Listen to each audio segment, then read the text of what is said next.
அண்மை செய்தி. திருவள்ளூர் அருகே டீசல் ஏற்றிச் சென்ற சரக்கு ரயில் தீ விபத்துக்கு உள்ளானது குறித்து விசாரிக்க தனிப்படைகள் அமைக்கப்பட்டு இருக்கின்றன. திருவள்ளூர் அருகே டீசல் ஏற்றிச் சென்ற சரக்கு ரயில் விபத்து குறித்து விசாரிப்பதற்காக தனிப்படைகள் அமைக்கப்பட்டு இருக்கின்றன.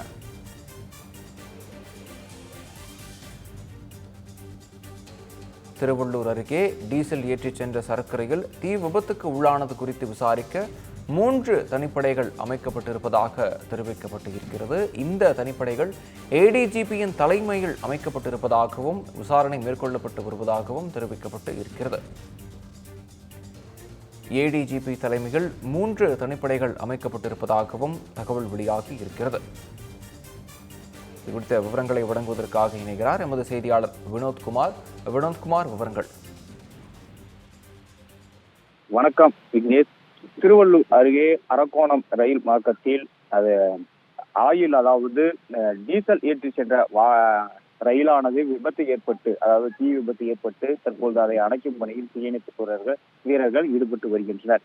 இந்த நிலையில் அது தொடர்பாக முழு விசாரணை தேவை என்பதால் ரயில்வே தலைமையாக இருக்கக்கூடிய ஏடிஜிபி தலைமையில் 3 தனிப்படை குழுவானது அமைக்கப்பட்டு இருக்கிறது. இது குறித்து முழு விசாரணை வேண்டும் என்பதற்காக ரயில்வே ஏடிஜிபி தலைமையில் ஒரு 3 தனிப்படை குழுவானது அமைக்கப்பட்டு இருக்கிறது. அதாவது இந்த பகுதியில் அதிகாலை 5 மணி அளவில் விபத்தானது ஏற்பட்டது. அதிலிருந்து அதாவது அந்த டேங்கர்ஸ் என்று சொல்லக்கூடிய அந்த டீசல் வெளியாகி ஒரு பெரும் ஒரு தீயானது எரிந்து கொண்டிருந்தது. இந்த நிலையில் 90% பணிகள் தற்போது முடிந்திருக்கிறது. அதாவது 90% தீயானது தற்போது அணைக்கப்பட்டு இருப்பதாகவும், மீதம் ஒரு 10% தீ மட்டுமே தற்போது அணைக்கப்பட இருப்பதாகவும் அதிகாரிகள் தரப்பில் தெரிவிக்கப்படுகின்றது.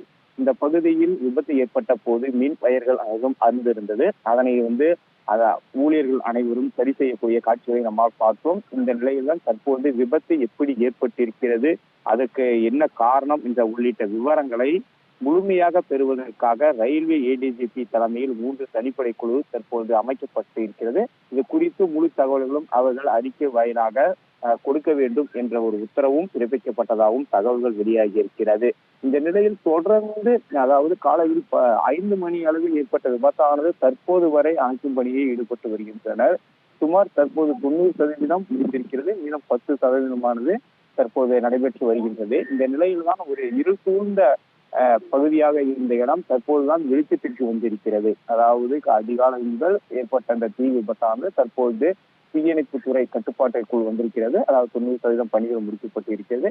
இந்த நிலையில்தான் விபத்து தண்டவாளத்தில் அதாவது விரிசல் ஏற்பட்டு விபத்து ஏற்பட்டதா, இல்ல வேறு ஏதாவது காரணமா, இல்ல தண்டவாளங்கள் மாற்றம் செய்யப்படும் போது ஏதாவது விபத்து நிகழ்ந்ததா உள்ளிட்ட பல்வேறு கோணங்களில் சந்தேகமானது எழுந்திருக்கிறது. இதன் அடிப்படையில் தான் தற்போது ரயில்வே ஏடிஜிபி தலைமையில் 3 தனிப்படை என்பது அமைக்கப்பட்டிருக்கிறது. இந்த நிலையில் அவர்கள் இதை விசாரித்து இந்த விபத்திற்கான காரணம் என்னவென்று அவர்கள் ஒரு அறிக்கை தாக்கல் செய்ய வேண்டும் எனவும் சொல்லியிருப்பதாகவும் தகவலானது வெளியாகி இருக்கிறது. இந்த நிலையில் தற்போது ஒரு பழைய நிலைமைக்கு இந்த திருவள்ளூர் அதாவது பெரியகுப்பம் பகுதி பழைய நிலைமைக்கு தற்போது திரும்புகின்றது. இந்த பகுதியில் தற்போது 10% பணிகள் மட்டுமே இருக்கின்றது. முடிந்த பின்பு அப்பகுதியில் இருக்கும் மக்கள் அதாவது வெளியேற்றப்பட்ட மக்கள் அனைவரும் அவரவர் வீட்டிற்கு செல்வார்கள் என எதிர்பார்க்கப்படுகிறது. விக்னேஷ்.